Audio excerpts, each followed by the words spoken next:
Hello and welcome to the first inaugural episode of the Weekend Sauce. I'm Corey. And I'm Dom. And thank you so much for joining us today. So what we really hope to do on this show essentially just comes down to talking about different media in a wide variety of ways.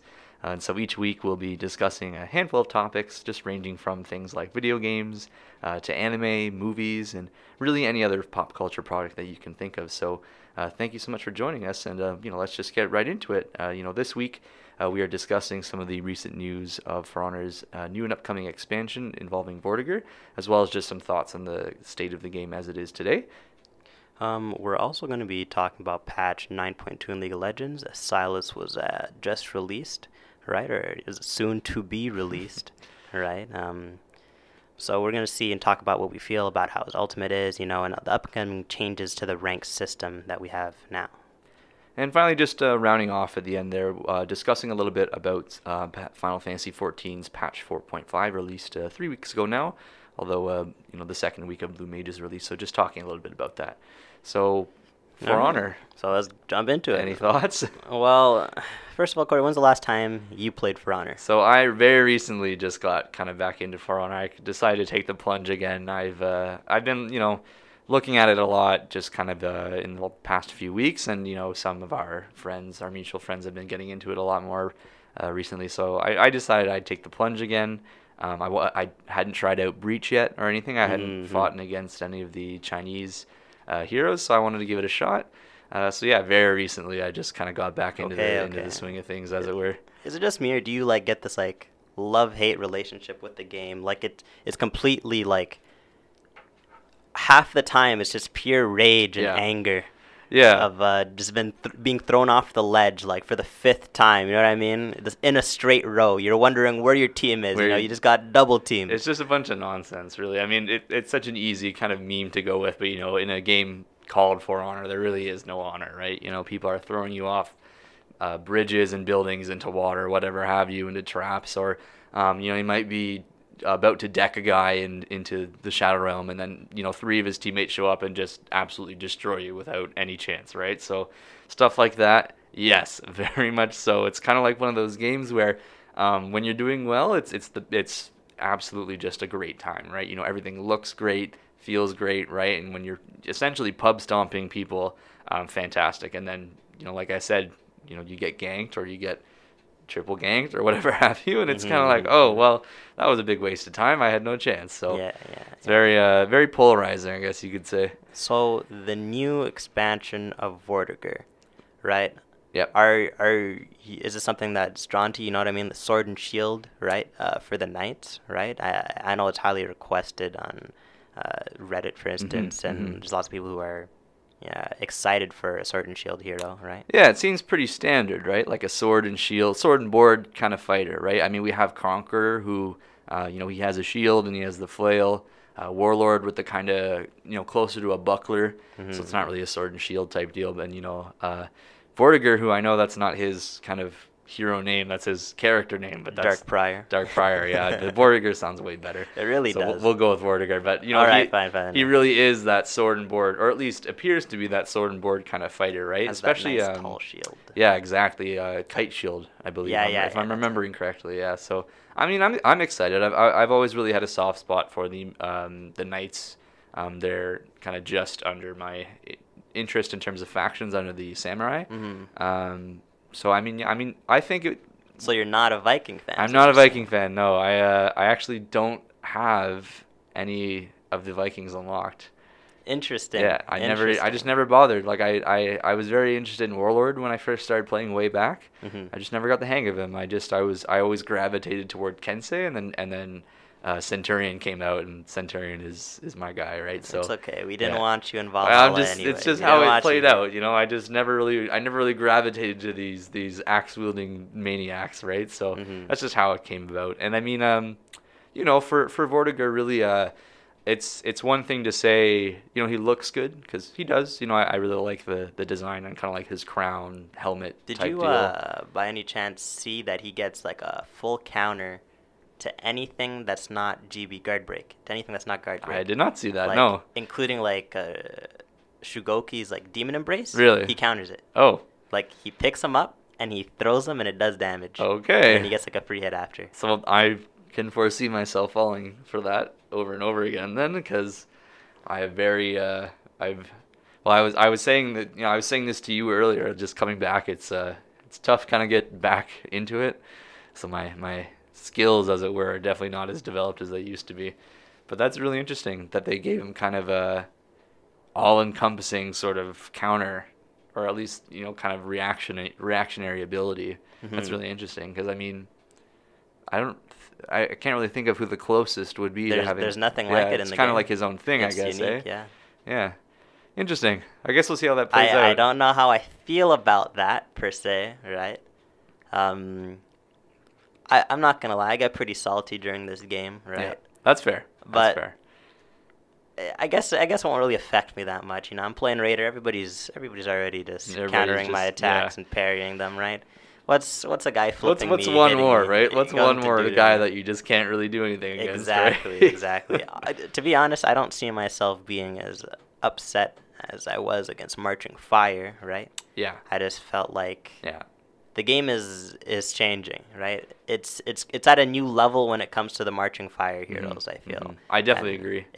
It even took like half a step when it came to all the other DLCs with Shaman, with Glad, like Yeah, they definitely Highlander. the individual DLC heroes, champions, whatever you want to call them. They Mhm. definitely they weren't too kind of out of pocket, right? Yeah, So, yeah. like you said, Shaman she fits the Viking roster fairly well, at least I would say. Yeah, I agree. But she doesn't do anything too crazy that really kind of makes her stand out amongst. Well, I don't know. I think she does some pretty interesting stuff, right? When it comes to applying a bleed, if you get the bleed, then you get like it transforms your dash guard break into like the leap, right? Mhm. That they can take a bite and it restores their stamina to full, which is insane. Yeah, I'm just more like, I wouldn't say that she does anything kind of too crazy or too interesting, right? Like she's definitely maybe you're unique, right. but it's Maybe- not maybe like you're right. it's not like, I mean, the Chinese whose actual faction name I keep forgetting. But I think they're the Wulin. the Wulin. I think that's it. I don't want to go for it, but we'll just say the Chinese faction. But Okay. today I was playing and I hadn't really had a lot of experience against a Shaolin, and I'm assuming this is one of just their renown abilities, right, that you have to unlock. Yeah. But he teleported behind me. Yep. Yeah, that's yeah. a renown ability, eh? Yeah, Literally, yeah. it was like the teleports behind you type deal, unzips katana, the whole thing. I was just totally flabbergasted. I was here. I am, Centurion, supposed to be up in people's faces, and he just comes right around behind me. So Yeah, he also definitely a gets shock. that perk where they you can't see like their shield, you can't see like their icon, Yeah, right? yeah. So like they honestly just blend in with the minions. They do. It's very Yeah. obnoxious. It is, yeah. Especially for me, just like I said, I came back very recently, so I'm still kind of figuring out a lot in terms of best strategies and how these different champions or heroes rather play.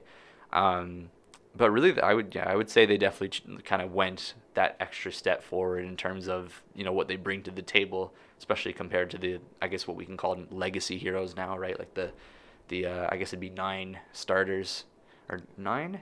Is it 3 each or 4 each Yeah, at the start? I think it's 9. Yeah, I think we'll it's go with 9. 9. 3-3, yeah. Yeah, 3-3. the 9 legacy heroes were all very kind of similar in their at least general design, right? So you had a vanguard, like you're very basic, right? So Raider, Kensei, Warden. You had a heavy, Conqueror, Shugoki, and the Warlord, and then kind of the hybrid, right? So Mind you, Can't just really gonna put remember it the out there, the only Vanguard that was not reworked so far was Is Raider. Raider, Yeah. my personal main. strange how that happens, eh? Yeah. The Raider life is tough. It is. Anybody thinking about playing, don't do it. Don't do Raider, I guess, eh?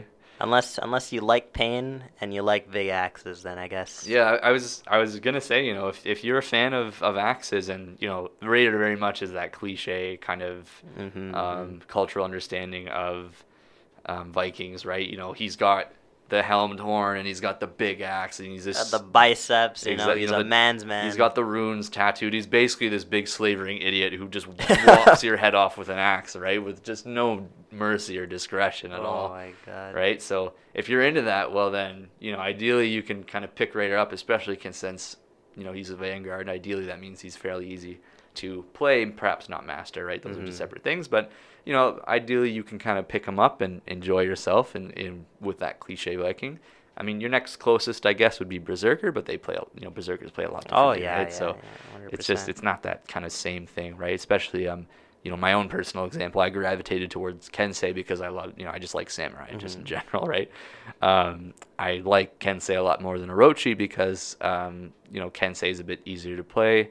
Orochi just doesn't really fit the kind of style that I enjoy playing. They're kind of slippery and I'm not really a big fan of that. So I have two questions for you then. Yeah. First of all, what faction do you owe your allegiance to? The samurai. It's gotta be samurai. It's gotta be the samurai. Yeah. Okay. Even though we lose all the time, I fully accept that. But I got the game. I think it was the week of release, not day one. But I samurai instantly, right? Like I said, I've been very interested in samurai just in general. Weep style, whatever have you, right? And who do you main at this current moment? At this current moment, it is Centurion for sure. Okay. I played mostly on Kensei, but I love the way Centurion plays. Very aggressive, very in your face, almost like braggadocious, right? Which fits the character. He's a gladiator That's the fighter. word of the day, braggadocious. You know what I mean? Like he's just he's up in your face. He's punching, he's kicking. I love how. You can kind of draw out fights, right? You have people who can kind of deal with your main combos, but you can continuously get their stamina down and kind of whittle away at them, then go in for the big finish. It feels fantastic, right? It's just you basically just beat them in a battle of endurance, right? It's just a matter of you being able to kind of do those combos that let you kick them, punch them, whatever have you, right? So works out really well. Did you actually ended up seeing any of the new executions? What do you feel about like this batch of them? Do you think the ones that just came out this week, right? The ones that are going to come out for Vortiger. Yeah. Oh, for Vortiger. I mean, the thing about executions is that they essentially just serve as cosmetics. Yeah, you can still enjoy them, right? I mean, I can't say there's been executions that I've explicitly disliked, right? There have been some that I definitely like a lot more, like the one where it's kind of like, for Conqueror or Centurion rather, sorry, I can't remember the exact name for it, but it's something like it's called like punch your head off or something. And essentially it's like the execution is a long drawn out combo where he slashes the neck of the enemy hero and then kind of lofts it off with his hand, right? I really like that one, but there hasn't really been any that I overtly dislike. And I mean, I was gonna say now that you bring that up, is there what are your thoughts? It's not that I dislike them, right? I feel like maybe when the dislike comes is something similar has already been done, right? Okay. I felt like the last batch of executions that we had were pretty unique and exciting, right? Like for instance, there's a new Raider one that where he hooks the axe around the guy and he kicks their head off per se because with the force of it, right? Yeah. Looked pretty insane. This one. I'm not saying this one's not insane. It shows that Raider's is strength. He has a lot of strength to go with it, right? But I don't know. It wasn't speaking to me. No? Berserkers, on the other hand, that he got, that was just mean. He did. That was just mean. It was just bullying, I guess. It was. That was something else. That's really what executions kind of come down to, right? Like if you can manage to get in that long, drawn out execution after you just dummy somebody, right? It's just, it's almost like a. That's how you get the BM then. It's almost the insult to the injury, right? Like you've beaten them in a fair what's presumed to be a fair fight, hopefully, at least if you're lucky. But then you just get that really nice execution, right? Like not a quick kind of easy whatever. It's the long drawn out executions. Those are always the best. Which I mean, I play a lot of Breach personally, so that doesn't often happen because there's just always stuff to do in Breach. But when you can sneak it in, it's definitely a nice feeling, I would say. So. You said you came back recently, so you're new to the new gear system, right? Yeah, the perk system rather. Yeah, definitely. I don't think it's inherently better or worse than what existed previously, but and I'm assuming this is the case, the better kind of rarity gear that you get. But I mean, for me, someone who hasn't played Centurion for that long, I'm only at a couple of. Prestiges in. Yeah, I'm only a couple of prestiges in. But I can still only really roll with one perk. And I barely really see its effects for the most part. It's the one where it's just your first attack after you respawn or spawn in or whatever have you. It does more damage. It's just the only one I can really get to 600 at this point, because I have a lot of ones where it's like just a few, like really small numbers for 2 of them. But I'm assuming the higher rarity gear that you get, you can activate more perks. Yeah. So I'm looking forward to seeing how that works out. I personally I think it was a big change. Certainly. It was a change that certainly. was needed, actually, I feel. Yeah. Right? Like you could definitely not do as wacky things, right? Because before you were able to build like a guard break throw, right? You're able to like take some guy and like actually fling him a good chunk of the way, right? It was basically like you had what's the new hero's name for the Wulin, the Vanguard? Oh, jeez, I can't remember. Okay. They all have Chinese names. Well, and it was basically. basically. I don't want to butcher pronunciation. That's so. actually that's a good excuse not to say it. Yeah. But anyway, he has the kick, it sends you flying. It was basically that, right? But everybody had it. Or like, for instance, I could not stand revenge builds. Oh my goodness, the crazy revenge builds were just out of pocket, without a doubt. My worst.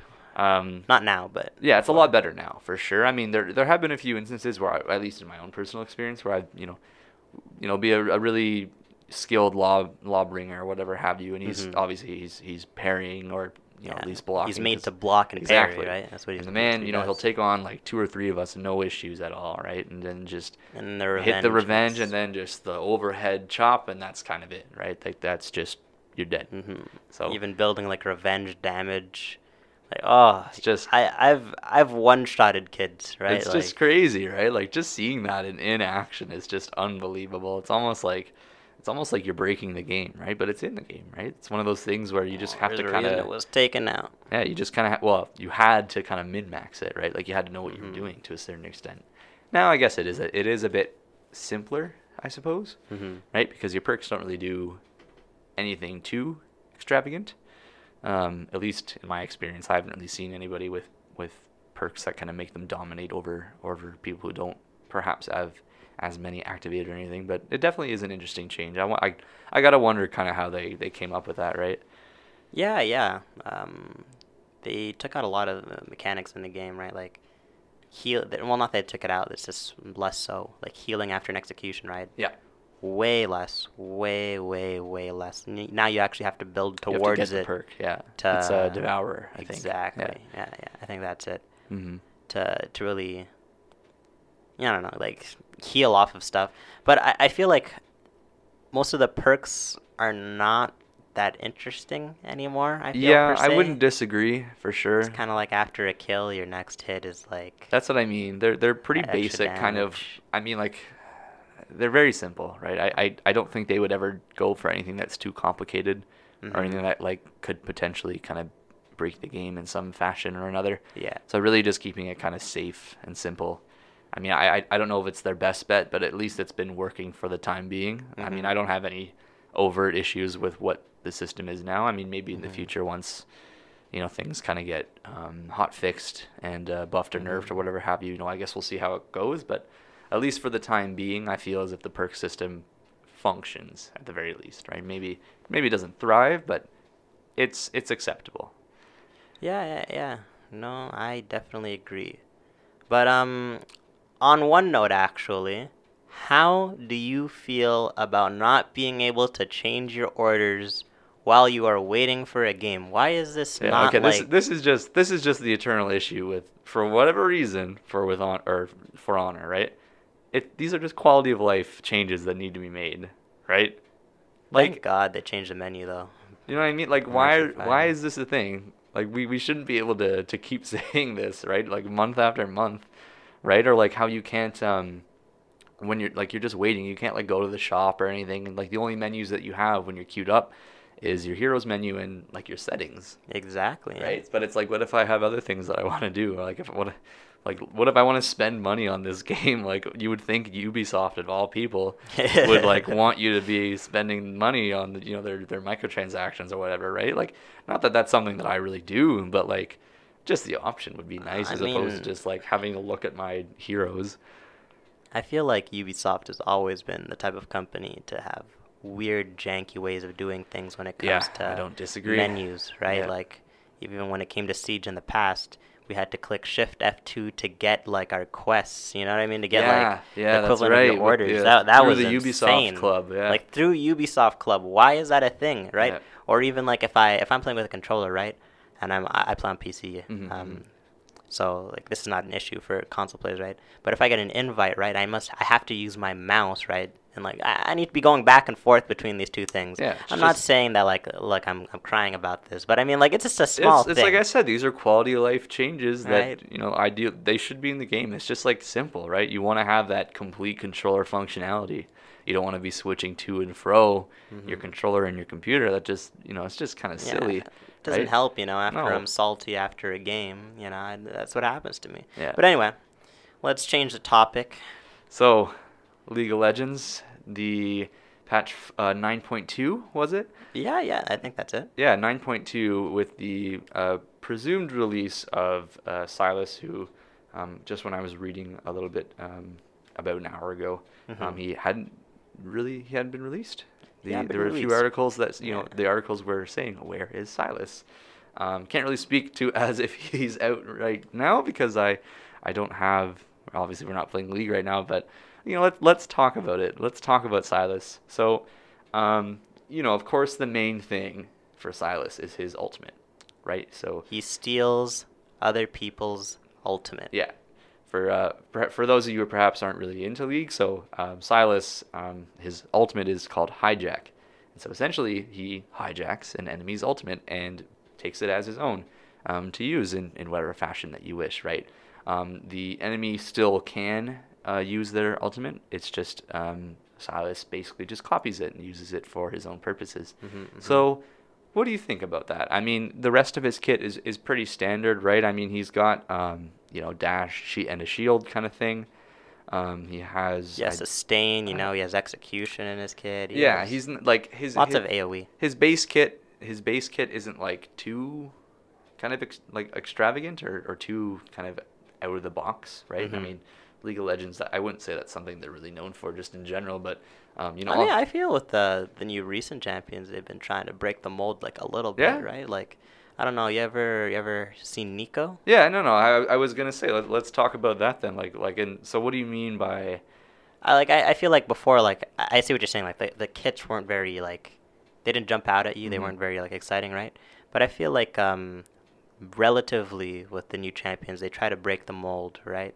When I say new, I mean like in the past couple of years, right? Like let's look at Kane, right? Like it's not that his whole kit changes, right? But like, aspects of it change, right? Like completely two different play styles over the course of the game, right? One, you either play like an assassin, right? Or you play like a lifesteal tank bruiser who will not be stopped and will just unrelenting, straight. Yeah. I mean, I don't know. The thing about League for me is that it's always going to come back to a lot of those very kind of core principles that have kind of been ingrained within the game, right? So, you're always going to have, like Vayne or Caitlyn or whoever have you. These are very solid, standard 80 carried champions that it's really difficult for me to see them kind of break that mold when they're they're breaking it. There's no longer, they are able to be played, right, in the bot lane, right? Yeah. But it's not their time to be strong. We're seeing mages like Victor being played in the bot lane instead of traditional 80 carries. We're running more Yasuos, right? Like, I feel like if there is a time, like, if you like this type of change, right? Yeah. Maybe now would be the time, right? I personally dislike that as an 80 carry main. Yeah, here's the thing I was going to ask. The question perhaps then is, is that intentional by Riot, or is that just kind of a flaw in their number adjustments that the player bases kind of capitalize on, right? Because, I mean, you would assume that, the way that they've designed their game, top is where the tanks and the bruisers and whatever have you, that's where they go. Your middle is for your mage or your assassin or whatever have you. And then bot lane, especially, in that traditional sense is your 80 carry and your support. The support, obviously, you have a bit more flexibility there, in terms of healing. Enchanter, yeah, exactly. Vanguard, right? Like, yeah, type of things. Pike actually was a fairly he's good pretty change. unique. Yeah, I definitely agree with that. He was more of a kind of damagey He's sort an of assassin support, right? But Yeah. then, with this switch towards, with this change towards sort of less traditional bot lanes, is that something that Riot intended? And is that something that they're going to keep encourage at all? I'm kind of unclear on their Well, position on that, but this is like the funny thing, right? Like after how many seasons? Like season 2 to like season like 8-ish. Like season 8 was when they first started to change these things, right? yeah, yeah, They've always sold the I'm a marksman, right? Like I'm a support player, right? yeah, yeah. But now things are a bit out of hand, right? And some people love the change, right? I'm not gonna knock you. I'm not gonna lie, I don't play League as much as I used to Yeah, because yeah. of these changes, right? I like the traditional sense of I either have like a bruiser in the top lane or like a tank, right? Now top and mid champions are interchangeable. We Yeah, have I would Aatroxes agree with running that. around, in mid lane. We have Camille jungle, which is obnoxious, right? You just get ganked. You're not going anywhere because of her ultimate. It's just, you kind of just accept it. Hextech ultimatum, awful, right? Like a lot of roles are blending together and it's kind of homogenizing everything. And I Yeah, feel like it that's a doesn't good make way to put anybody it. feel special per se, right? And when it comes to 80 carries, right, when they nerfed all the base stats, right? Why would you want to play something that it's not even doing as much damage as any of the mages, right? Burst mages are akin to assassins pretty much because they kill you so fast. Yeah, it's almost like any why control bother, mages. right? It's Why like bother? why would you voluntarily choose the lesser option Right. in this case? Tanks aren't even good right now, but you get blown up by tanks. You can't even kill them. Just in this patch, right?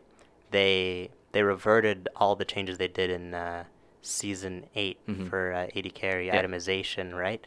But what they did is they just made it worse.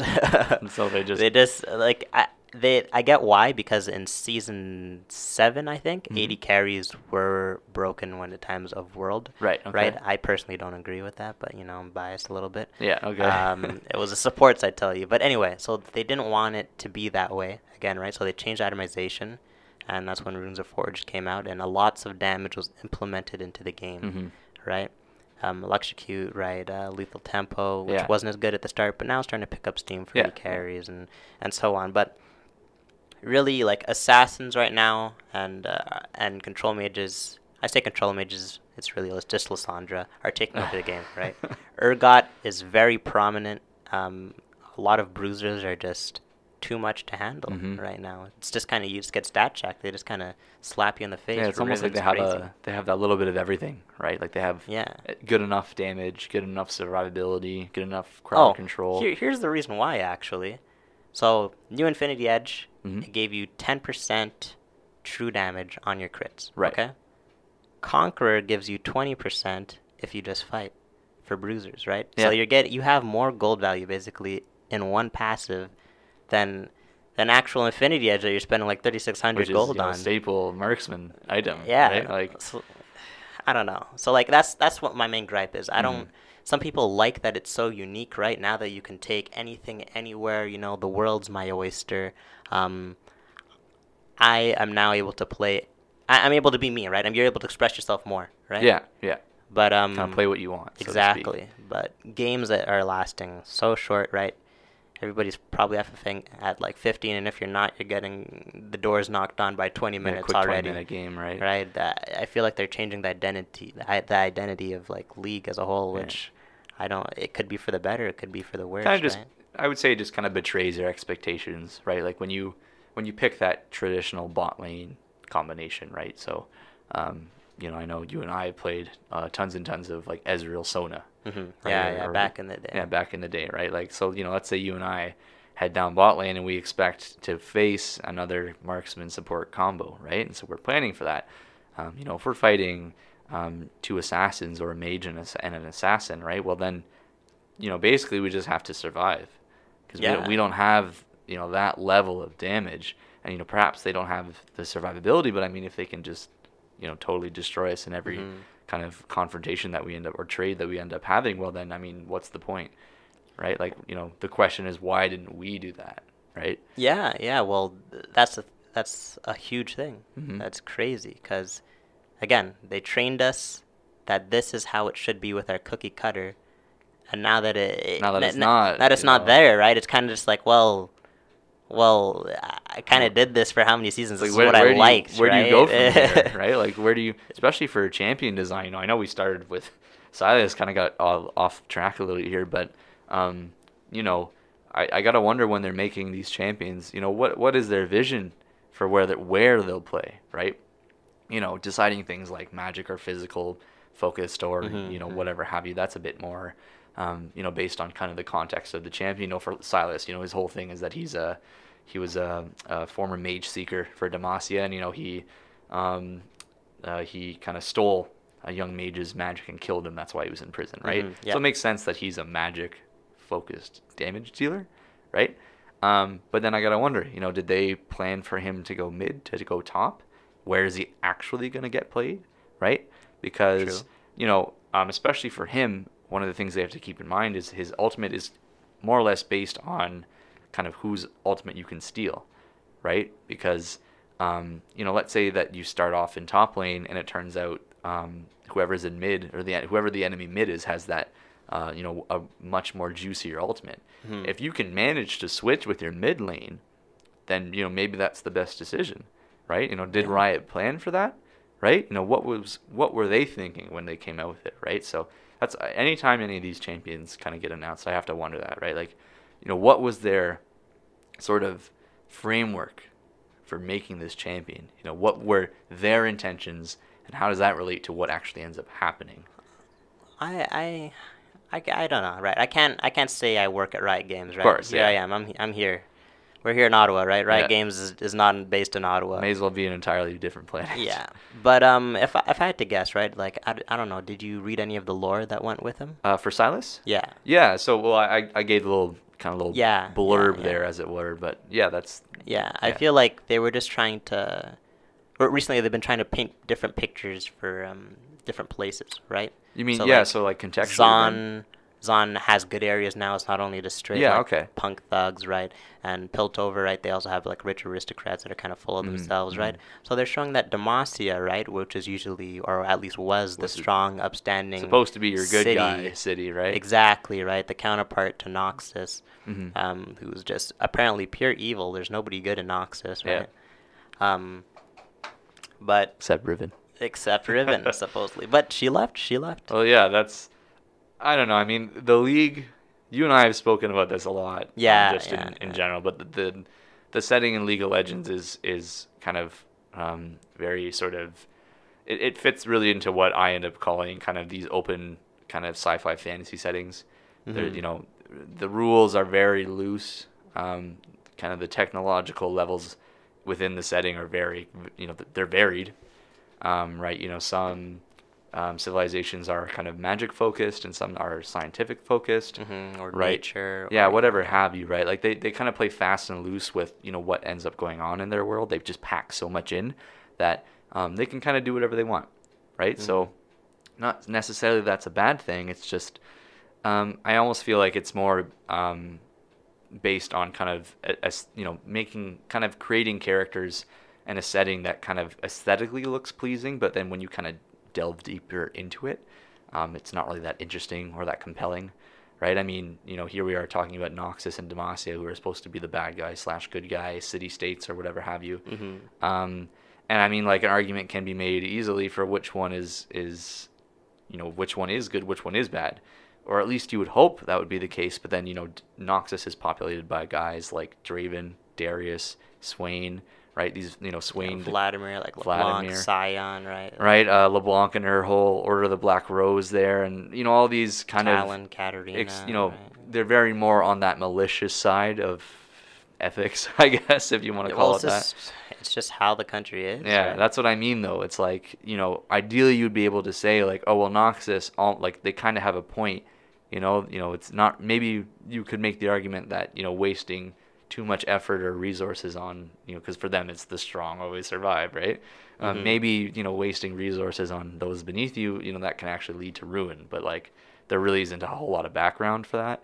Well, they actually released, like, a short comic it had to do with Darius and Draven and their like young upbringing. Yeah. It actually was. You ever read that? I think it was it. I remember. I recall reading a comic about Darius.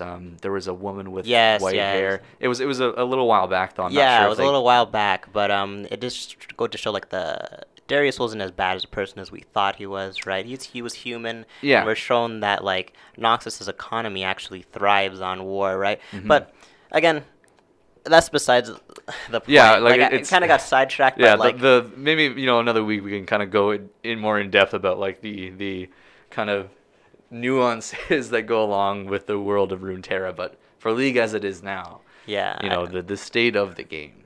But to answer your question, I do think that that's part of the reason why they added Silas for the Lord junkies, right? Mm-hmm. Even though like to you and even partially to me, we're not as impressed with the lore that they've been coming out, right? For me, it's kind of hit or miss, right? It depends on the hit or miss. Yeah. Wiz Khalifa, but anyway, or Mia Khalifa. But off track. But honestly, it comes down to I don't know. I just hope he's fun, right? He's a AP bruiser. Those are not common in the game. Not at all. Yeah. Kind of like a unicorn per se. Usually AP bruisers don't work as junglers, right? Mm-hmm. And the one that kind of worked was Diana, but it's kind of like they forced it to work with the shield. Yeah, they kind of and like the whole kit. It's right? a bit janky, I would say. But speaking of Diana, they made her more smooth just this patch. Yeah, I thought I had read it was very poorly written, very aggressively written posting by a user who was saying that a lot of Diana's kind of combo utilities were sort of taken out. Anything you so can say on that, they or? took out I think it was Alt Q. It was a mechanic Alt Q. Before you could, how like, okay, so her whole passive has to do with moonlight, right? Yeah, the idea would be you would hit the crescent Q, which would mark them for your dash, and then I believe it was I don't remember if you would end up mark. I want to say your passive, like her cleave would mark as well, and then you would dash them again. Essentially, just again, I can't remember specifics, but the point was you had a very kind of strict and very simple combo. Yeah. Right, kind of Q dash W, pull them in with the E, go from there, whatever have you. Now, right? It's still the same deal, right? Okay. But like even before, right? She had like some small nuances that she could do, right? If you were good, like if you're really on, you could actually do Alt Q, right? And you could still have time to apply the moonlight, right? It was just a different way to do it. I'm sure it was a more surefire way because if you're closer, you have a higher chance to hit the skill shot, right? So they took that out, but they kind of smoothed out the rest of her kit, right? I don't have the numbers in front of me right now or what they did per se, but I'm pretty sure they did some things with her passive when it comes to that.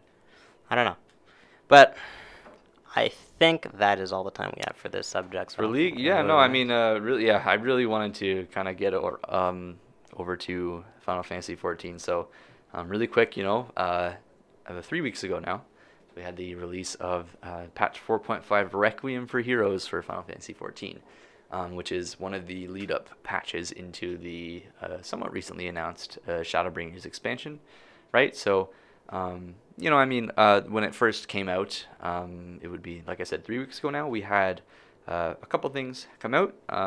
The main sort of three, as it were the main story quest, the continuation of the main story quest, rather. So Shadowbringers is out now? No. Shadowbringers is not out yet. Okay. No. This is, we're still in Stormblood. It's kind of the tail end of the patches, which end up leading into Shadowbringers. Oh, okay. So we had the continuation of the main story quest, the final portion of the 24-man Ivalice raid, the Orbone Monastery, and then the also final kind of continuation of the Four Lords storyline with the Wreath of Snakes trial, Seiryu. So, real quick, just for the main story quest, I'm not really going to get into spoilers or anything just because, if you haven't played it, I would definitely suggest, you kind of have to do the main story quest, of course, but, things are going wrong, obviously. Shadowbringers makes it very clear kind of how the narrative is going to go, right? We've been fighting as the Warrior of Light this whole time, fighting for Hydaelyn, who is the crystal god of light. And, from what we can tell, that we're not going to be able to do that anymore, right? There's going to be some calamity, I don't remember if it would be umbral calamity or what kind of type it would be, but it'll be a light specific calamity, right? That kind of erases and burns away everything, right? And so to combat that, we will have to become warriors of darkness, right? It's the tagline in the trailer for Shadowbringers, become the warrior of darkness, right? So it's not like it's not like this is something that hasn't been done before, right? Smash Ultimate did it, light versus dark kind of deal. Light always isn't the best, darkness always isn't awful, right? So we'll see how it goes. Like I said, I'm not going to really get into spoilers for the specifics of this patch's release for the main story quest, but understandably things are going wrong, and we're going to have to. So if you can, like, I have not played Final Fantasy XIV for like a long time. If it's possible without spoilers, right? I've noticed that every single expansion, there's always been like a main class that's the focus, right? For Dragonsworn, it was Dragoons, right? Yeah, and then for Samurai. For Stormblood, it was a Samurai, Or right? I guess Samurai / Monk. Yeah, that was it, /Monk. And now it's going to be the Dark Knight, right? Dark do Knight, yes. do these classes like play like a special role or not anything? Not at all. Or? It's just so the cinematic trailers obviously exist to generate hype and reveal things about what's coming. And so the character the main character in all of these cinematics, he's been kind of the main character since the since the start. Yeah, since the Realm Reborn cinematic, which is a fantastic cinematic for sure. It's I think really all of their cinematics. They're all well I mean, done. it's really tough to find a cinematic trailer nowadays that isn't really fantastic, right? But That's especially for Final Fantasy, like the Realm Reborn is just extremely well done. But in any case, so really it's just kind of they serve as sort of just to get hype. Yeah, provide, and for as far as the jobs go, the kind of poster jobs, they really just exist as kind of thematic context, right? So of course for Stormblood we go into Alamigo, and we liberate them from the Garlean Empire. So monks have kind of roots within Alamigo, and Elise, who's been one of the scions along with us since the very beginning. She's a monk, or at least she's a pugilist, right? Like she fights like that. Samurai, because same thing as Stormblood, we end up going to Doma, and Doma is a very, it's not entirely Japanese inspired, but obviously has tons of Japanese inspiration, Mongolian even to a certain extent, and Samurai just makes sense in that case. And yeah, Dark Knight, just because in terms of jobs, there really isn't any job that kind of has that thematic connection to darkness, right? The closest you could get would be Black Mage, but I mean, the way they express their powers and their abilities is completely different. Yeah, completely different. Fire, ice, and lightning compared to the Dark Knight, who uses darkness, right? Of course. So that's just they just serve as kind of providing a thematic sort of understanding for players, right? I currently main Samurai. Okay. Alongside, I have Scholar and Summoner at 70, as well as Bard, and getting close for Red Mage as well. And what do you use most of the time? Samurai. Samurai is my highest item level. It's the one I have the most fun playing. I mean, I was represented when Stormblood came out. That's one of the reasons I was very interested in getting it, because I wanted to play Samurai.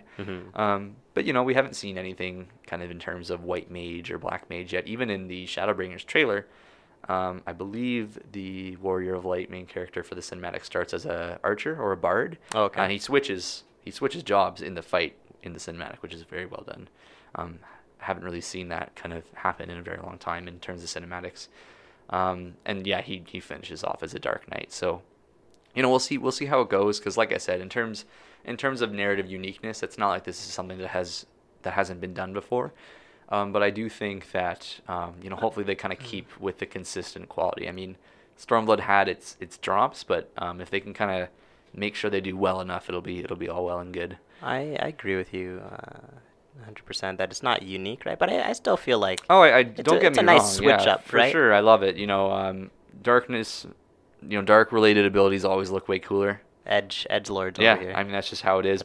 I mean, for me personally, I definitely love the whole light aesthetic, paladins and and clerics and white mages and all that great stuff. But I'm sorry, it always ends up looking way cooler when You got the you Death have Knight, the Dark Knight or the Death Knight or the Warlock for World of Warcraft. You exactly, have and yeah. the spiky armor and all that all stuff, the right? skulls. This is so nice. I mean, I'm a huge fan of Warhammer, right? So for me, it comes down to like that edginess, I guess you could say. But like I said, we'll see how it goes. I'm definitely interested to see what they do with it, for sure. Just because there have been kind of story bits in the past that have kind of related back to what we're doing now. We've fought a warrior of darkness from another realm, so to speak. So we'll see. It'll be interesting to see how kind of that hopefully ends up kind of coming into play.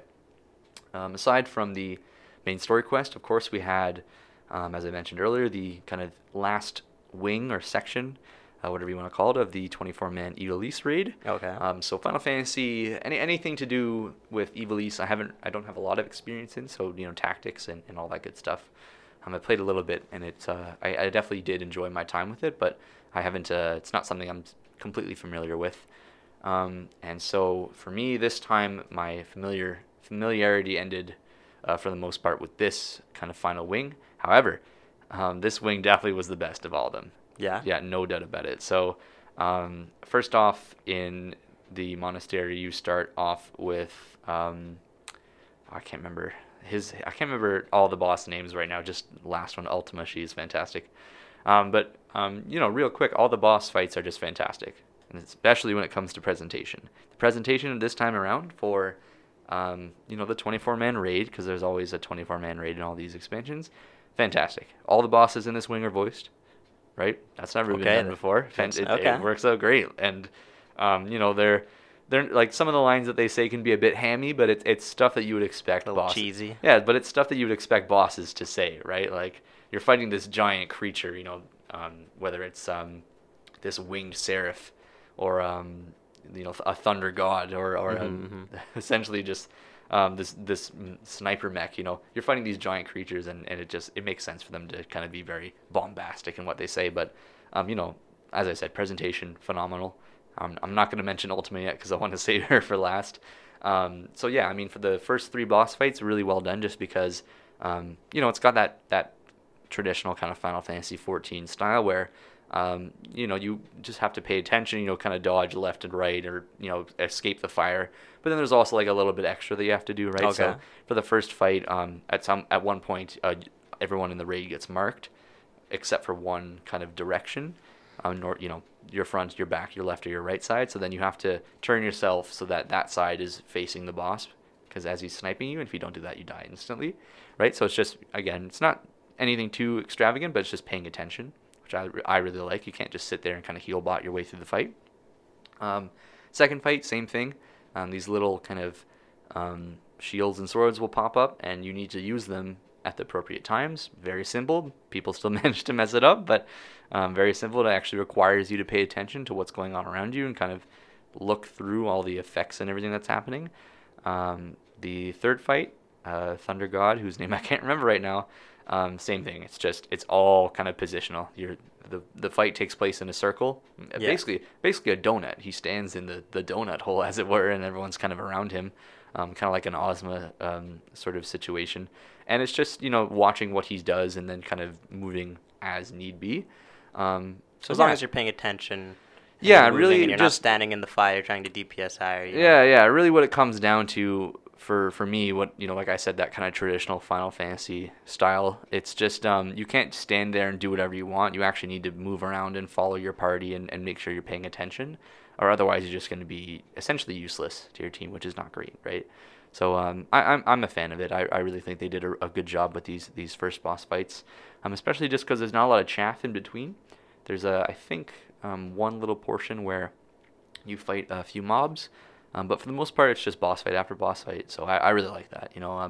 I know some people kind of prefer that kind of like the interim of like running and build up to the boss. Exactly, yeah, that sort of grand experience of going in this totally different environment and kind of seeing all the creatures and mobs. I don't know. I kind of liked that. I mean, no, I definitely agree. Going through Ice Crown. Yes, that's right? exactly what I was Ice like. Crown and Ice Crown was godlike. For sure, right? I definitely get it, but at least for now, I mean, as I am now, I definitely So it's so in Final Fantasy, there's no like mobs in between. It's just boss, boss, boss. For this raid in Oh, just particular, okay. there's not a lot. It depends what you're doing. Okay. Yeah, some of Okay. them have more than others, but this one, it's for the most part, you kind of go just straight into the action. But yeah, so like I said, the first kind of few bosses, definitely very well done, very engaging, very well done presentation. Ultima, the final boss, Okay. just knocks it out of the park easily, right? So, um, she's kind of been the boss that's been built up over this narrative kind of storyline, as it were.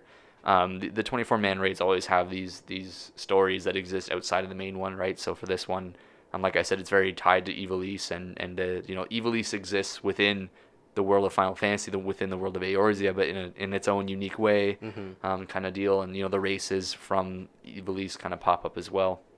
And so Ultima has been built up to be the final boss for these raids, and she is, and it's fantastic, right? So, same thing as I mentioned before, right? Great presentation. You have to pay attention.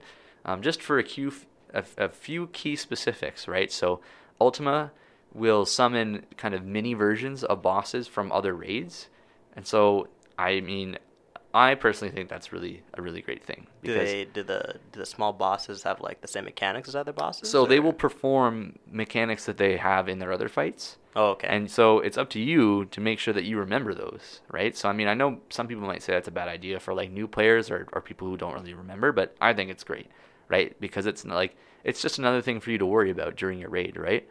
So she'll summon I think it'll be she'll start with one, and then she'll go one to the next, and then all at once, and combine their mechanics. And really it's just another thing, another step in the dance that you're doing, right? So you have to pay attention not only to what she's doing, but to what they're doing, right? Exactly. And sorry, go ahead. I was just gonna say it's a good use of assets, right? It also calls back to people's memories, right, when they were just getting trashed completely by these bosses, right? And I don't know, I feel like it's kind of like I don't know what the word I'm looking for is. It's kind of nice to like see old bosses again. Yeah. Right? No, it's really great too because like I said, this is an Ivalice themed raid, and all the summons that she does are all summons from Ivalice, right? So you have all these recognizable summons that I think are fantastic. They've always looked very great to me, at least in my opinion. So if you're a fan of Ivalice, which as I mentioned, I'm not super into that series myself, but you get to see all this familiar stuff, and it's it's like great. That's really great to hear or see rather. I loved it when they were doing the Omega Raid series, and we got to see Exdeath and Exdeath Neo. That was fantastic. I love Final Fantasy V. He's probably one of my favorite characters in Final Fantasy, and to see him and to see kind of him expressed in Final Fantasy XIV, fantastic, right? And people have been saying that for Shadowbringers we'll get to see Golbez, who again I love Golbez. It'll be more of a kind of closer to those games there, right? So you'll have maybe a fight against Golbez or maybe something involving his brother and whatever have you, right?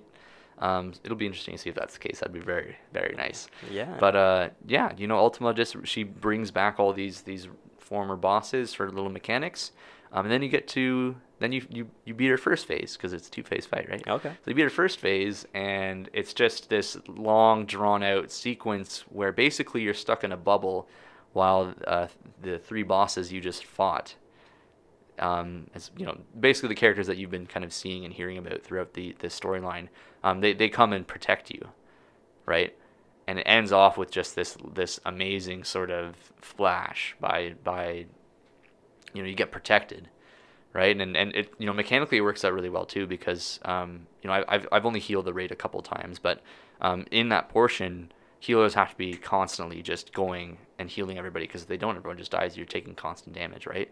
So it's not even like the healers can take a break or anything. It's that constant engagement, which I really think is great because a lot of the times there's a lot, some of these fights can have, lulls in what you're doing, right? And you don't have to pay attention as much. But for this, it's almost like constant engagement. There's always something to do, Okay. right? So I think it's really fantastic. The second phase is basically just an extension of the first with some more added mechanics, right?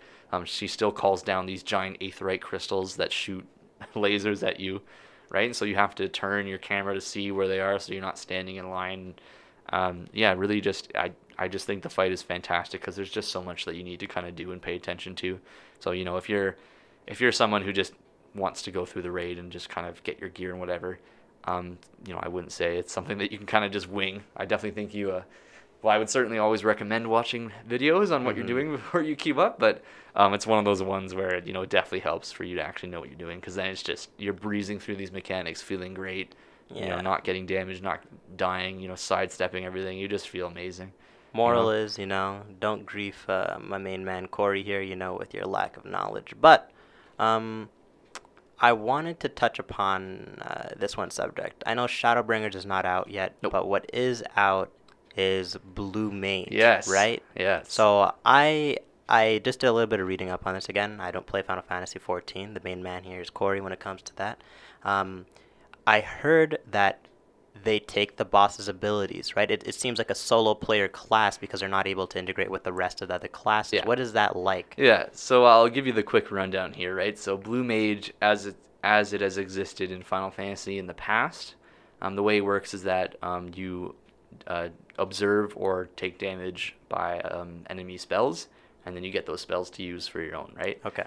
And so in terms of its implementation to Final Fantasy XIV, the question was, especially, you know, Yoshi P himself has even said this, you know, how do we do that?